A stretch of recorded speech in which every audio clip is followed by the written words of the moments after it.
Should I do self-publishing, hybrid publishing, or traditional publishing? Can you explain the difference? Traditional publishing is a way to go. It's harder to get published over on the traditional side. Traditional contracts in general control everything. So what you're covered, the title, all those kinds of things are controlled through that process. The other option at the other extreme is the self-publishing, where you do everything, you control everything, but then you also have all the responsibility to try to get the book out there into the broadest possible way. So it's hard. It really is hard to self-publish successfully.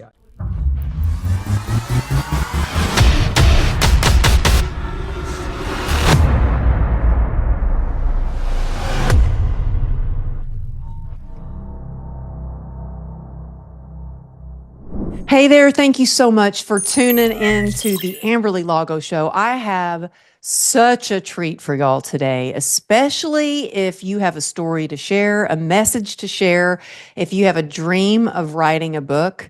I have an expert with us today. My friend Terry Whalen is with us, who I've known for, I think, about 7 years now, and he's an editor. He's the author, y'all, the author of more than 60 books, and he's written for more than 50 magazines.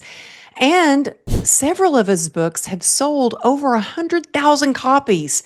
I am so grateful to be here. I don't know if I would have even had my first book published if it weren't for this amazing man. So Terry, thank you so much for being here. Amberly, wonderful to be here with you. I just really appreciate this opportunity. Oh, well, you know what? I just have to tell the story. Do you know I talk about you all the time in podcast interviews? I'm not kidding. People ask me about my book, or they'll ask me about how I got it published, that sort of thing. And I am curious if you even remember this, but I really remember it. I was asked by a friend to go to a conference, and it was called Author 101. And she's like, I got the tickets for $200 and come with me and it'll be $100. And my first thought was, well, how great of a conference can this be for only $100? But I had started my manuscript and I was like, okay, I'm going to go with you. And so I walk into the hotel and I see you running towards the elevator. And I hold the door open for you and you're like, oh, thank you. And we started talking. And later on, I go up to the conference room and lo and behold, there you are behind a booth. And I was like, oh my goodness, this man's important. Like, I was like, we started talking. And then we had like, I thought it was almost like speed dating or something for authors. It was like you had 2 minutes or something to sit in front of literary agents, publishers, editors, stuff like that. And I was exhausted. It was like a 12-hour conference or something. It was long. I hadn't eaten anything. And you were the last person that I actually sat in front of. And I sat in front of you and you said to me, well, did you bring me something that you've written? And I'd made copies of part of my manuscript to hopefully maybe hand it out. And I said, no. And you said, well, why not? And I said, I think I started crying. I don't know if you remember this. I started crying. I said, I'm scared. And you said, well, don't be scared. And you reached into your briefcase and you pulled out your book proposals that sell. You said, read this. And you gave me your business card. And I was just like, oh my goodness, thank you so much. And I gave you my information. And I think I said something like, if you're ever in town, let me know. I'd love to have you and your family over for dinner. And a week later, my phone rings and it was it was like a New York area code. And I was like, oh, well, this must be important. I answered the phone. It was you. And I said, oh, are you in town? Do you want to have dinner? And you're like, no, I want your book proposal. And I was like, oh, and you were so kind. And you said, just send me what you have. And I did. And the rest is history. True Grit and Grace came out right behind me. You remember that book? I remember it. Yeah, I remember well. And so I had to tell you that story. Do you remember any of that? I mean, you had a big influence. You had a big impact on me. I meet a lot of people, but yeah, I do. I do remember meeting you at Author 101 and our interaction and everything. Yeah, it was great. Oh, well, I am just throughout the years, you have always been so supportive. You've always emailed me. Even now, with this book coming out, you wrote an email giving me some tips on just, getting it out there. And so I really want to get that information to all those people out there who are thinking about writing a book because 81% of people want to write a book, and actually 1% actually end up writing a book. And it can be a scary process. It can be a stressful process. You can get, full of self doubt and self fears and so, or fear. And so I want to talk about like, what was your wake up moment? You say you had a wake up moment as an author. Tell us a little bit about what happened?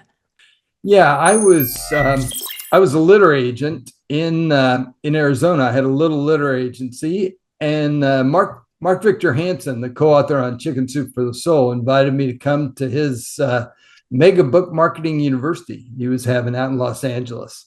And so I went out there as a literary agent, took pitches from people during the conference, but I also sat there with everybody else. There were about 400 people at this event and listened to all the speakers. Now, at that point in my life, Amberly, I'd written about 50 books for traditional publishers. I'd gotten advances. Two of my books got six-figure advances. They're making pretty books, putting them in the bookstores, all that kind of thing. But publishers send a royalty statement about how your book is doing to you once or maybe quarterly. And so I was getting my royalty statements, and they were all in the negative category because my books weren't selling, they weren't earning. And about halfway through that conference, it's almost like I woke up as an author because I realized how little I was doing myself in order to promote my own books. Wow. I mean, I had a terrywhalen.com website, but that was about it. I wasn't doing anything to really tell people about my books. And one of the speakers at this event was the other co-author on the Chicken Soup for the Soul books, Jack Canfield. And Jack has a book that I have on my shelf here called The Success Principles, where he studied about what it takes to be successful. And the very first success principle says that I will take 100% responsibility for my own success. Now, none of us want to take 100% responsibility. We want somebody else to do it. We want our publisher, our publicist, our marketing person, our editor, somebody other than us. But I decided during that event that I was going to change and I was going to take 100% responsibility for my own success. So, I started blogging back then. Blogs were new, and now they say there's over 600 million blogs, but Oh, about a year ago, I found an article with my name on it of the top 27 content producers. well, And because you have like 1,700 entries for your blog or I something. do. I have like 1,700 entries in my blog. I blog every week, and people read it out there. And so, that's just one of the ways that I decided to be active out there and consistent. I joined social media. I ignored that stuff for a long time, but I have over 175,000 followers on X, Twitter, 19,400 connections on LinkedIn. All those kinds of things I'm doing to consistently reach people with my books, that kind of thing. Well, that's so important that you say this. And I say this all the time that, it's one thing to write your book. That's a whole process. I mean, it took me 2 years to write my first book, but then that's just the beginning. Like the next part is the marketing of the book. And I remember when I got when I was told, oh, yeah, we're going to publish your book. I was told, well, we don't do any marketing or, for you or branding or anything like that for you. If you want your book to get out in the hands of people and for people to read it, that's up to you. And that's when I actually got on social media because I didn't have any social media. I barely had a website. I think it was still maybe even my fitness website. Um, and that's when I started to take things seriously. And I did not know how to work Instagram. I mean, I had an account, but it was basically to stalk my oldest daughter and see what she was up to.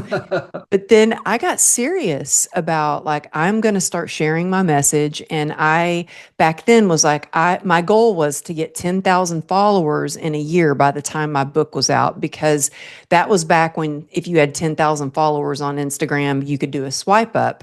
Now you can just do a swipe up, but I got 10,000 followers. And the reason I say, there's so many people, actually one of my clients that I was coaching this morning was like, this whole social media thing is it's so uncomfortable for me. I'm like, I get it. It was for me too. But I knew if I wanted to get that, my book in the hands of people, I was going to have to figure it out. Had another client a few days ago say that, I just get so frustrated with social media. I just don't like. I said, you know what? I look at social media is it is part of my business. It is really part of my business. And because I started to build my social media up, at every single book signing across the country, I sold out of books. And I'm not saying that to give myself a pat on the back. I'm saying that because I made meaningful connections through social media. So when every city I went into, I was like, hey, I'm at Books and Books in Florida. I don't know anybody here in Miami, please come give me a hug. Don't leave me hanging. I don't want to be alone. I didn't say come buy my book. I was just like, I genuinely wanted people to come and hang out with me. And guess what? They did. And so, but I will also say, Terry, this has been a whole different experience with this book because my new book, Joy Through the Journey, because I have a whole like pre-sale kind of launch thing going on. I'm still figuring it out as I go along. But this time around, I didn't even know about pre-sales for my first book. I had no idea. Didn't know. I didn't even know when it came out on Amazon. I was like, I had a friend say, "Hey, your book's on Amazon." I'm like, "It is?"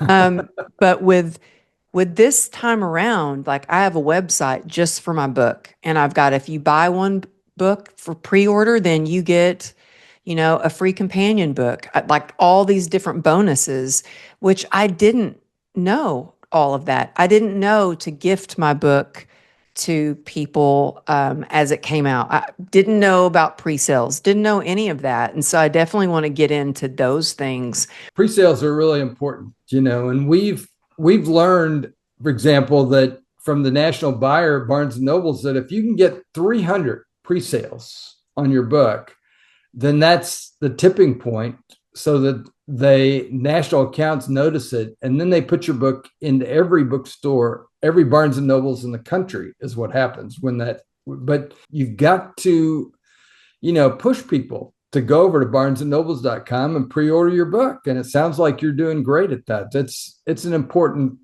part of the process. And we also, try to teach our authors not to use the word Amazon. Mm. A lot of retailers believe that, Amazon's destroyed their business, right or wrong. Yeah.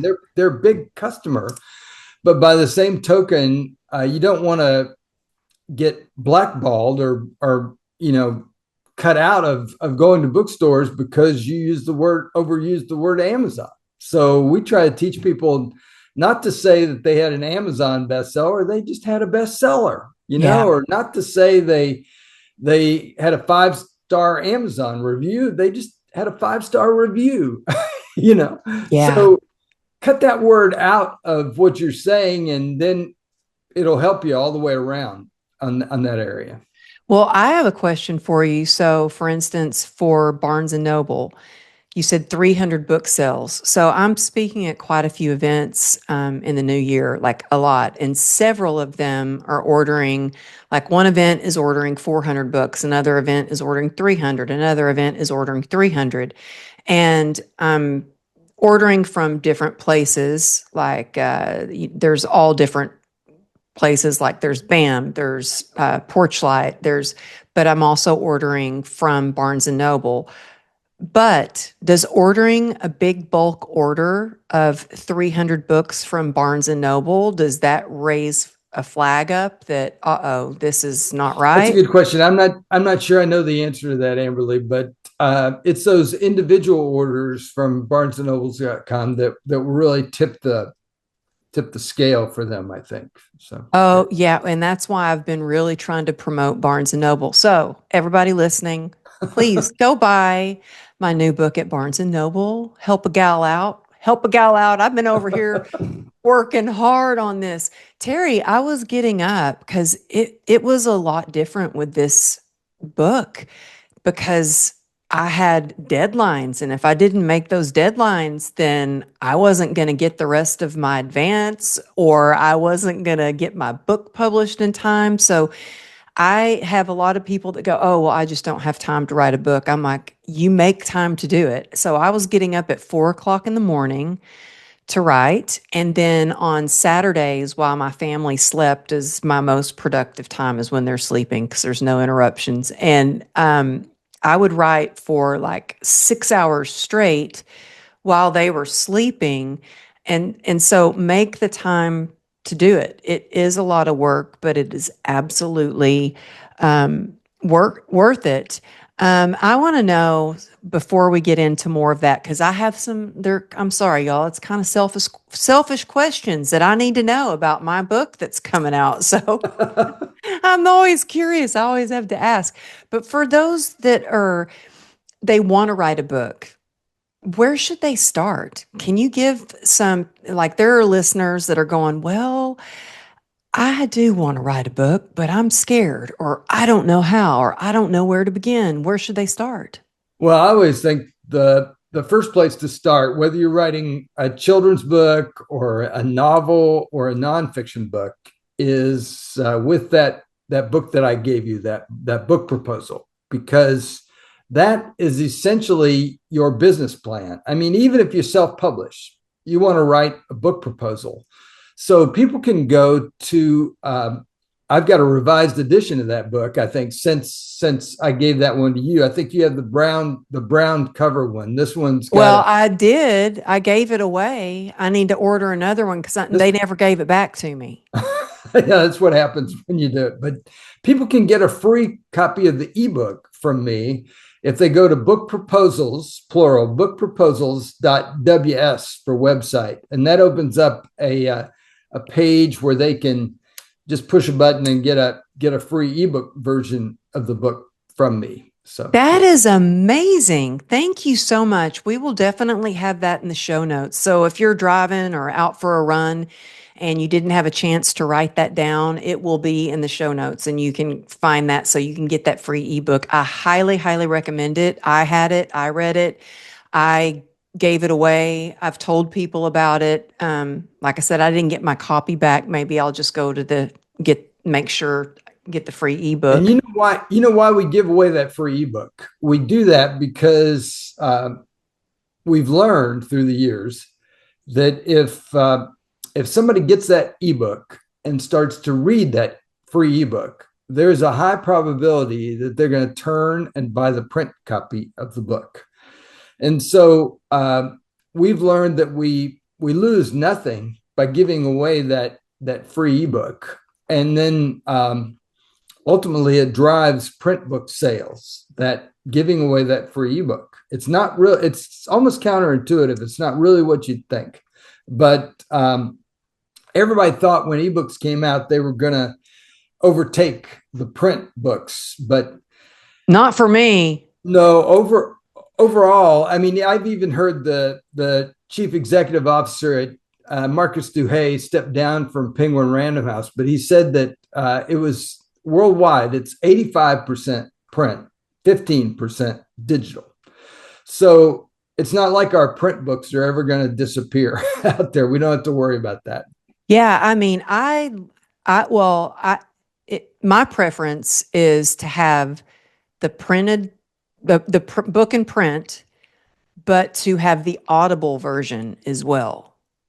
And do you know this time around for my new book, I had to actually audition to be the, you know, the narrator for my new book. They're like, yeah, could you send us some samples in? And I was like, well, I did my whole first book and I have a podcast. And they're like, no, we need you to read your book. And I'm like, not the whole book, but I was like, okay. And I'm like, I really, really want to do the audible version of this because a lot of people have reached out to me for True Grit and Grace and said that I listened to your audible book and it sounded like you were talking to me.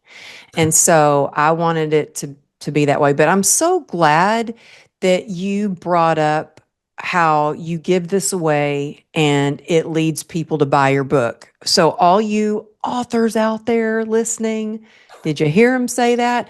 I don't think that just goes for authors. I think that goes with anything that you're doing, whether you're a coach, or a speaker or have a mastermind or whatever you're doing. I always say, give it away. Give it away. Don't hold back. I had worked with somebody who was like, well, just give them a little taste of the equation that you use to get through this obstacle. And I'm like, no, I'm going to give them the whole equation. Like, I want to give them the whole formula, the whole everything, because if I give them everything, then they're going to go, oh, she gave us so much. I want even more, you know? So Right. I'm so glad you brought that up. So they can start by reading that book. That's their business plan. And then how would you encourage them to go out? Well, first of all, before they think about going out and getting a publisher, this is the question I get a lot. Should I do self-publishing, hybrid publishing, or traditional publishing? Can you explain the difference? I like to explain the difference, but you're the pro here. Explain the difference and then what you think is best. Yeah, those are basically the three options. You know, traditional publishing is a way to go. It's harder to get published over on the traditional side. They Traditional contracts in general control everything. The So what you're covered, the title, all those kinds of things are controlled through that process. The other option at the other extreme is the self-publishing, where you do everything, you control everything, but then you also have all the responsibility to try to get the book out there into the broadest possible way. So it's hard. It really is hard to self-publish successfully, I think. The middle ground there is really what we call independent publishing. Amazon is a big customer of ours, but we're selling books at Target and all kinds of places. This is the way where we're selling books. So you want to take a careful look at that middle ground, that independent publisher. Who are they? What kind of track record do they have?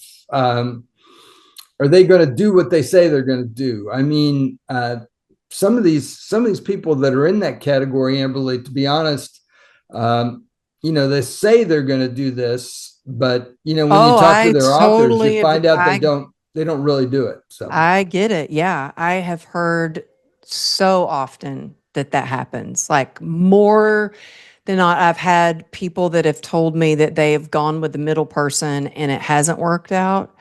And so, yeah, I really want to highlight what you just said, that it's so, so important that even when you get a contract and whether you're doing traditional or independent publishing or hybrid is what I call it, um, to have a literary lawyer look over that contract, because you need somebody to look over the contract with a fine-tooth comb that really knows what they're doing. And also check resources. Check to make sure, like go to other authors and say, what was your experience with working with this publisher?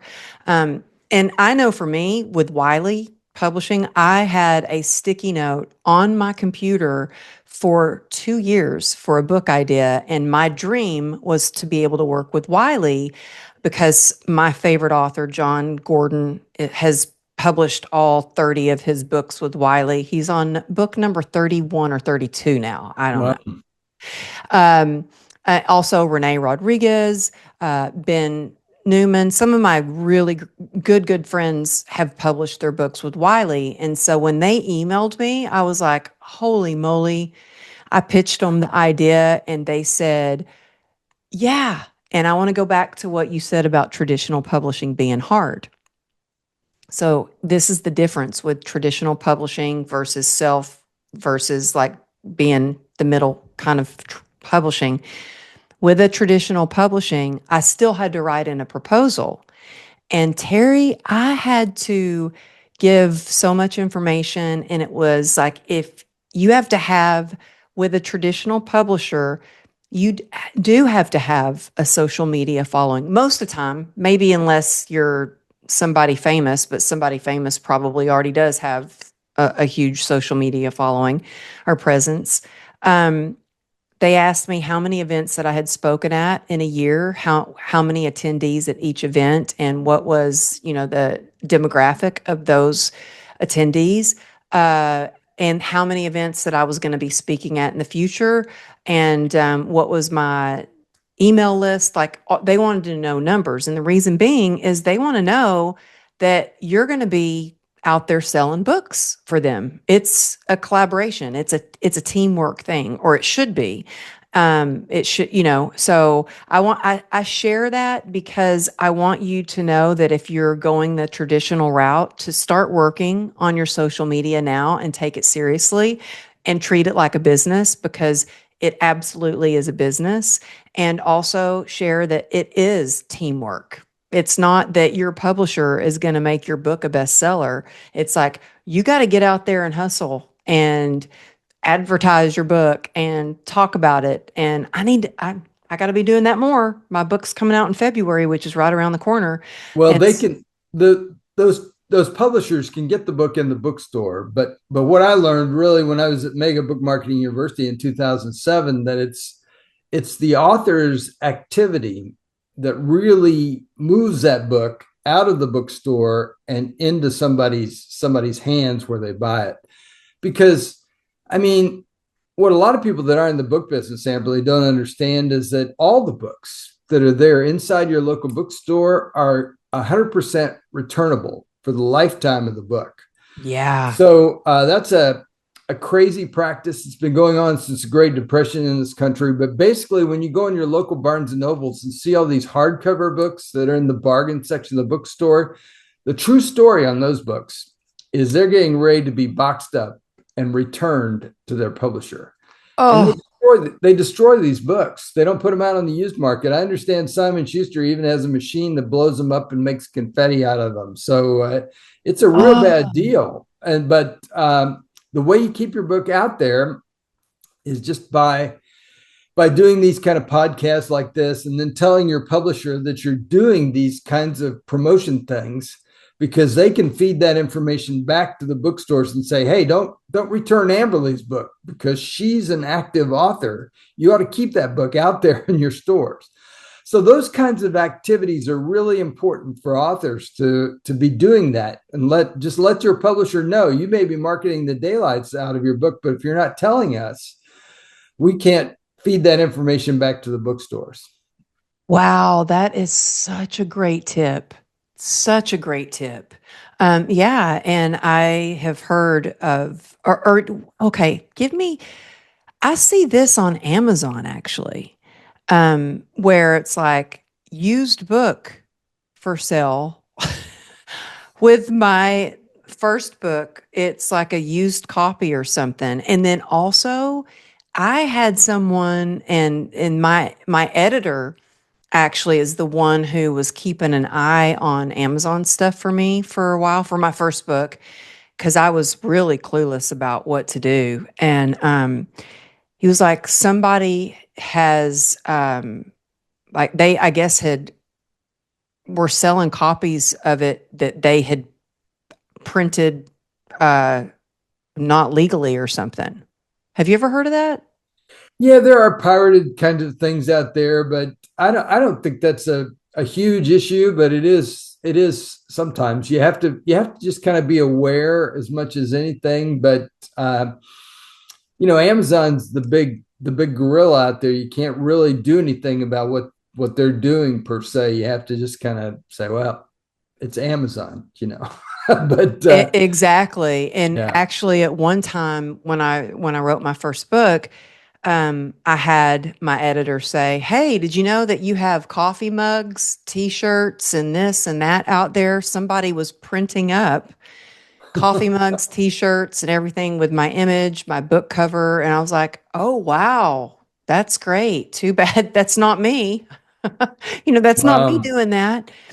Um, so which one do you think, in your opinion, is best? Do you think it's the middle? I also think it's a lot of where somebody is on their journey, like how Yeah, I far. think it is where you are in your journey. There's no right or wrong way. I mean, some people decide they want all that control, so they do the self-publishing route. I mean, me. I've been working at Morgan James for 12 years because I believe that our system is one of the best ways for people to get published out there and get your book out there. But it's not right for everybody at the end of the day. But it's sure worth exploring, is the way I look at it. And traditional is great, but I've had bad experiences over on the traditional side of things too. I mean, I had a book a number of years ago that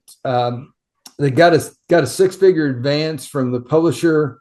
They didn't bother to show me nor my co-author the cover of the book before it was published. The author didn't like that cover. It had his picture on it, actually. So he did nothing to promote the book. So after 6 months, they took that book out of print, which means they destroyed it. I mean, I have some copies in my garage, but I think I'm one of the few people in the country that have any copies of that book. So, each of these different things have pluses and minuses, and you as an author just need to be aware of that. And talk to people, use Google, put the name in there along with complaints or scam, and see what comes up. I mean, I've met some people on the self-publishing side, Amberly, that have spent $20,000 with these self-publishing companies, and I mean, there's no way their book's going to earn back $20,000. They've wasted a lot of money and energy on that process just because they didn't check it out ahead of time. Yeah, and I'm glad you brought up the money side because I had really great feedback from my first book. And then I had one person reach out to me and I guess was a hater or a troll and said, and actually, I guess a hater because he said, "I hate people like you that make money off selling your story." And I was like, first of all, I'm not making any money. Like a lot of people, I just want to say, think you make a lot of money off of a book. I think unless you're, Brene Brown or I don't know, Tony Robbins maybe, uh, then you can make a lot of money. I did not make any money off my first book. In fact, I think I was in the hole with it. I mean, I still get some now that I did the second edition and did it self publishing. I am starting to get some, residual income from that. But a lot of people think, oh, I just had a client of mine actually reach out to me and she said, I had a friend that said she made $500,000 on her book. And she goes, so is that possible? Because this client wants to write a book. And I said, that's very rare to make $500,000 on your first book. I think, I don't know. Am I wrong? No, Is that you're right. You're right. The money is not from the royalties that people think about. The money is really in the well, it's a couple of things. It's the authority that your book gives you to be able to be an expert in your yeah. category, and then speaking, podcasting, all the extra things that come from the book are one of the ways that happen. I mean, one of my friends that passed last year was Dan Miller, for example. He was a New York Times bestseller. But he was talking in an event that I was at about he just done his taxes, so he's just talking about his income from his royalties, and they were like his royalties were like 2% of his income, and he was a New York Times bestseller. Wow. So he was making his money from other things, from like, well, like you said, from like mastermind groups and other things that you're doing because Coaching. coaching, all those things, because your book gives you the authority and the expertise to draw people to yourself. Yeah, I think a book is a very expensive business card. It's a door opener and it has opened doors for me. I never would have been on the Today Show had I not written a book, and hired a publicist for it because she was amazing.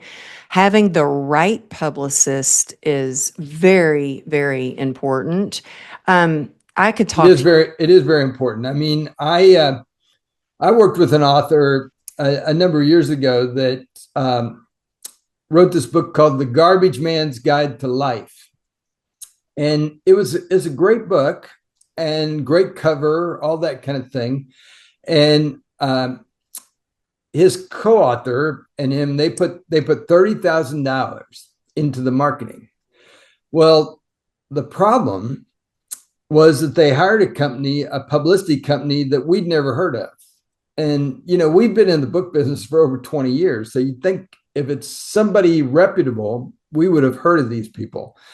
And unfortunately, this book didn't even move the needle, didn't sell, because sure, this company may be great about putting you on TV, but are they great about putting you in the right TV place to really sell books at the end of the day? There's a lot of those details that are very important.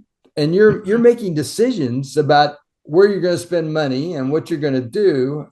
And you just need to be wise and careful about all those things. Yeah, because in my experience, everybody has their hand out saying, "Hey, just give me this much money and I'll help you." I have had some not so great experiences. And so, yes, be very wise, be very careful, ask a lot of questions, do your homework. I don't want to see anybody make some of the same mistakes that I've made for sure. And you have your book, 10 Publishing Myths.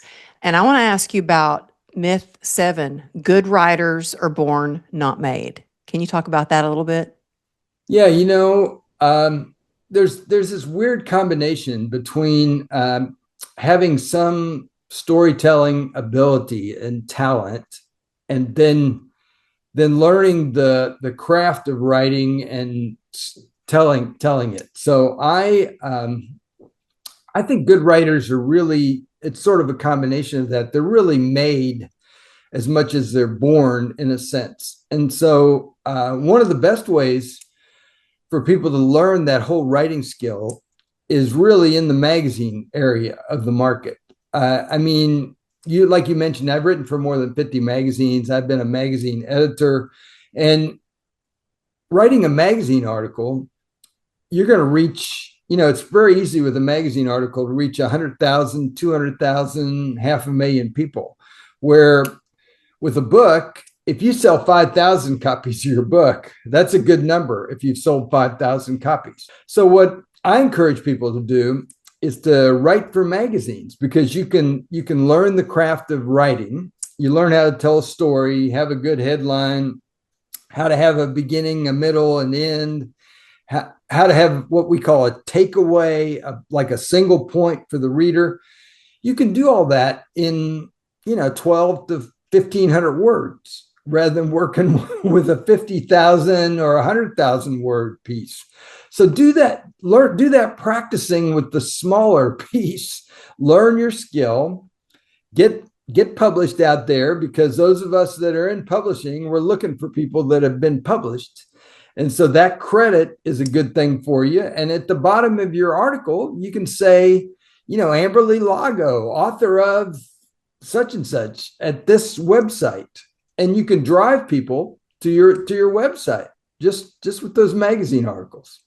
Oh, that's such great advice. And yeah, and then it also, the more articles that you can write, and it not only gives you that practice, but it sets you up as the expert in your field for writing those. I mean, when I was in the fitness industry, I regularly contributed to Shape magazine and Fit Pregnancy. I loved it. And so it does give you that credibility piece. And if you're like, oh, I don't know about writing for a magazine, start writing captions for social media. I look back at the social media that I did in my captions. I didn't know what I was doing. I didn't even know what a hashtag was. And my captions were just terrible. And so I write every single day. And in fact, night before last, my husband came in the bedroom and I was up. My most creative times are early in the morning and late at night. And it was like 1:30 in the morning. And he goes, "What are you doing?" I was like, "I'm writing." He goes, "What are you writing?" I was like, "I'm writing a newsletter." Start with a blog, start with a newsletter, start with captions for social media. And you know what? People are watching because I got my TED Talk because of somebody that found me through what I was writing on my Instagram post. So just start writing. If you want to be a writer, then start writing. Terry, you have so many great myths, and we won't have time to get into all of them. So, you guys definitely go out and grab his book, 10 Publishing Myths. But we've already covered, uh, myth one, I will make a lot of money writing my book. And myth two, my publisher will sell and promote my book. What is the biggest myth? Is one and two, are those the biggest myths there are? Or what are I some think I other? think those are some big ones. Also, when I was doing the endorsements for this book, so what I decided to do, Amberly, is I decided to write that 11th chapter. And when we designed my book, I designed it to look exactly like the rest of the book. And people can get that for free from me at terrylinks.com/11th myth, 11th myth. And that'll take you where you can get that for free from me. That's awesome. And I'm so glad you brought up the 11th myth because that was something. So, my first publicist was Jill Siegel. I love her. She was like the best part of my whole book journey. She was amazing. I mean, you were great, Terry. Thank you. Thank you. That sounds bad. But Jill was like, man, she was on me and she was like, you just say yes to everything. First of all, I had to beg her to be my publicist because I found her through a friend who happened to be her college roommate who gave me her phone number. I probably wouldn't have even been able to get in touch with her. And I reached out to her and she goes, well, I only work with New York Times bestselling authors or very well known authors. And I was like, she goes, but you know what? She goes, you know what? I have a free like program or a program that you can get and you can walk through it to get publicity. And I was like, no, no, no, no. She goes, okay, well, I will read your book.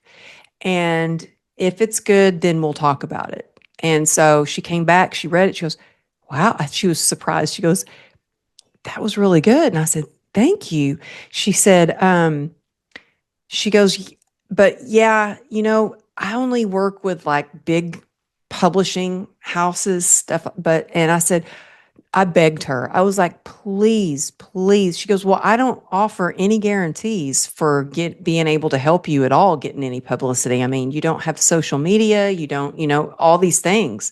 I was so brand new and figuring out what I was doing.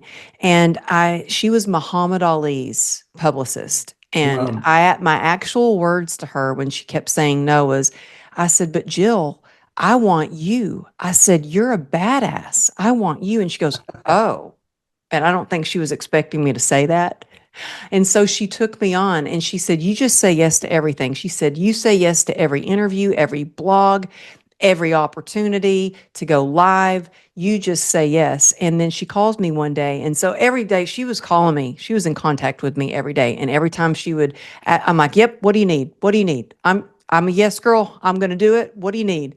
And she called me one day. She goes, are you sitting down? And I said, yes. What do you need? She goes, Megan Kelly wants to interview you. They want you on the Today Show. And she was so shocked, as was I.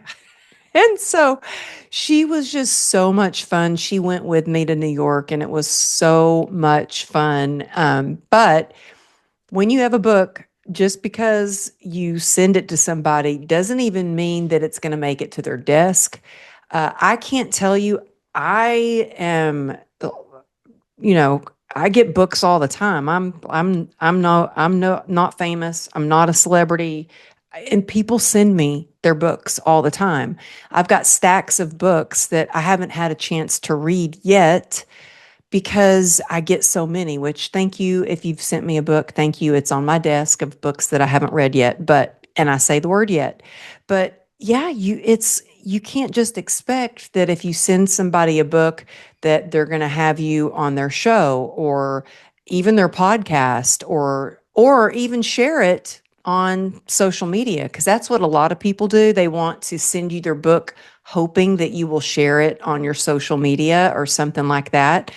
I just think you have to be willing to take the risk, but know that that myth number 11 doesn't mean that you're going to get to talk to Oprah just because you send a book. And actually, we did send my first book to Oprah.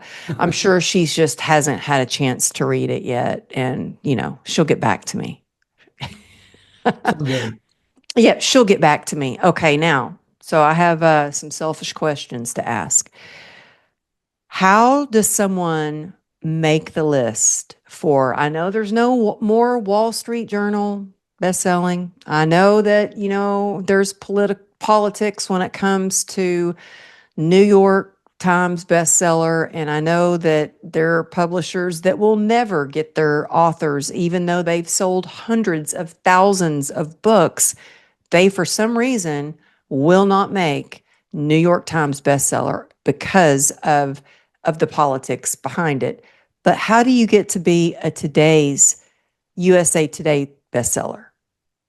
Well, it's basically by doing the basics and being consistent, like you are on sending a newsletter out, having a newsletter, using word of mouth, all those kinds of things. Podcasting is huge. Um, just just be out there all the time. That's really what it takes is to just knock on the right doors to get it to open. I think is what it is at the end of the day. Yeah, and I really think that they want to see that your book being ordered from individuals from all over instead because anybody it was I think years ago people would get New York Times bestseller because they were buying their way honestly to New York Times bestseller. The author was having, they had a lot of money and were going to buy 100,000 books. And lo and behold, they made New York Times bestseller. So this is their way of like red flags going up when there's big bulk orders like Right, that. right. And so it's so important for individuals to actually buy your book. And I don't think that people realize what a difference that makes. I know that I had someone that was connected with me on Instagram, and they had been commenting on every post for 2 years. And it took 2 years for them to buy a book that was $16.95. It took a long time. And I don't think a lot of people, I know how important it is. And so any friend of mine that I have, I buy their book. In fact, my friend Jack Carey, I bought boxes of his book. I've got boxes of his books. My husband's like, what are all these boxes coming in? Well, I wanted to help a brother out. I was like, I can hand these books out at my conference or, retreats that I do. And so I was like, I want to help him out. also important are reviews. And I will tell you, I remember when my first book came out, I didn't know the importance of reviews. And I had this other author that I was talking to, and our books came out at the same time, and she had all these reviews. And I asked her, I was like, wow, how did you get so many reviews? And she said, I asked for them. And I was like, oh, that's brilliant. So I started asking for reviews. Talk about the importance of reviews. Oh yeah, they really are important. A matter of fact, Robert Cialdini, the best-selling author, wrote the book Influence. He has said that 98% of people that who buy a product online have read a review before they buy that book, before they buy that product, whatever it is. Maybe it's whatever it is. They read a review ahead of time. So these reviews are really important. And I go by authors' sites all the time, and maybe they have none, or they have one or two reviews.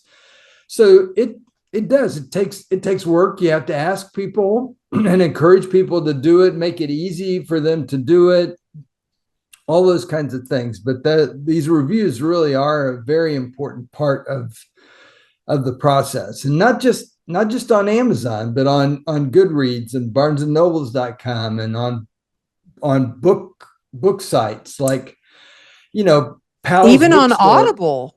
All those places, will Mhm. take reviews. So, get your reviews out there. It'll help you. It'll help that friend of yours. All those kinds of things are important.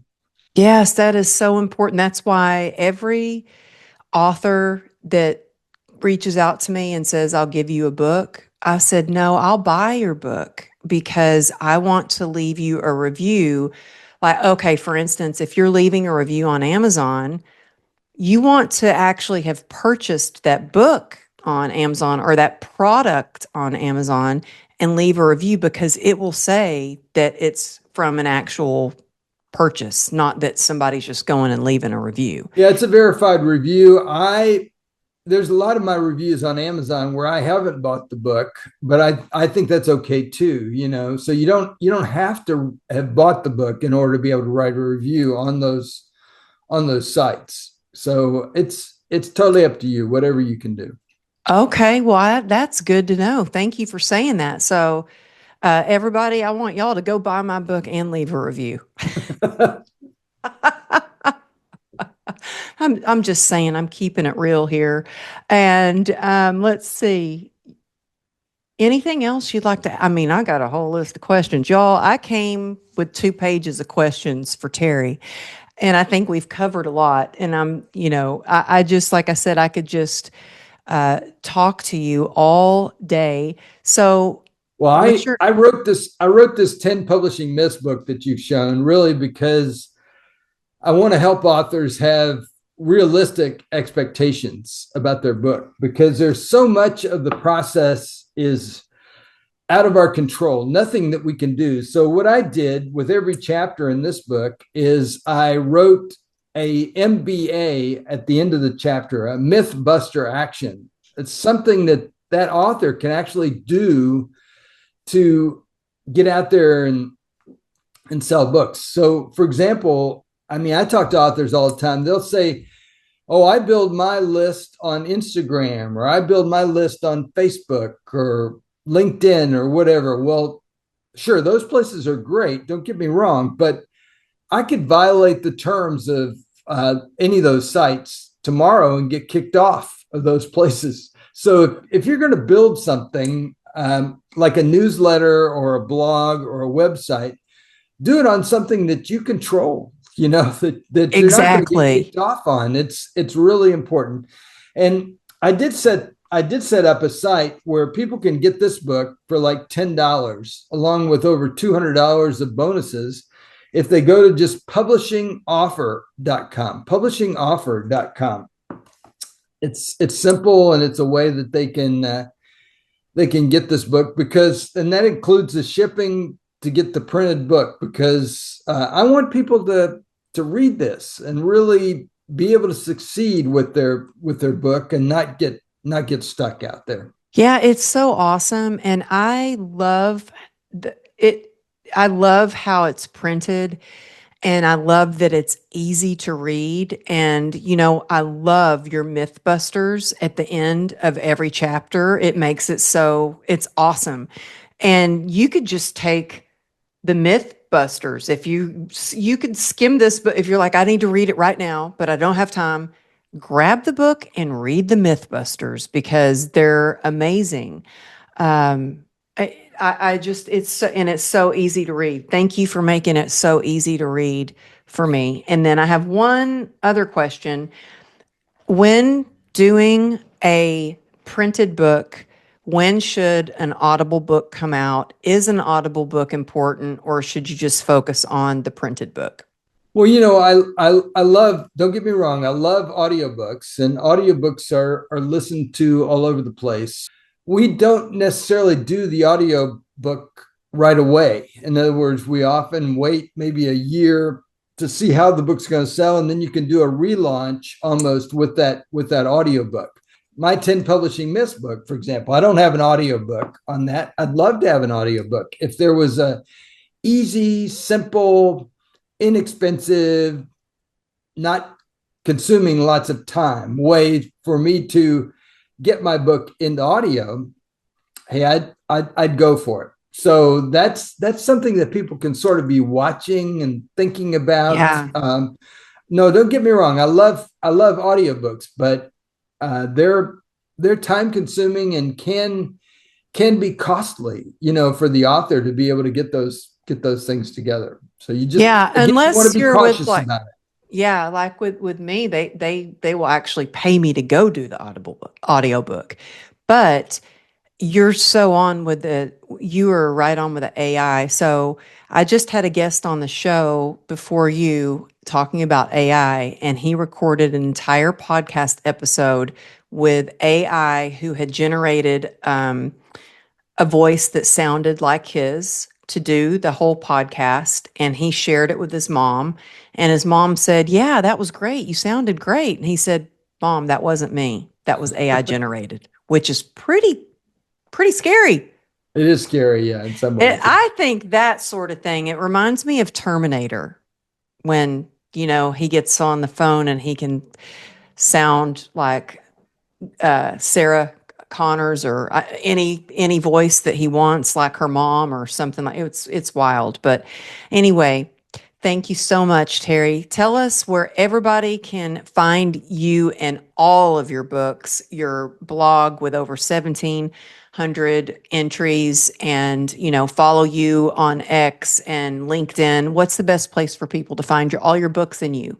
They can go to terrywhalen.com is a good place. They can go to Terry Whalen at blogspot.com.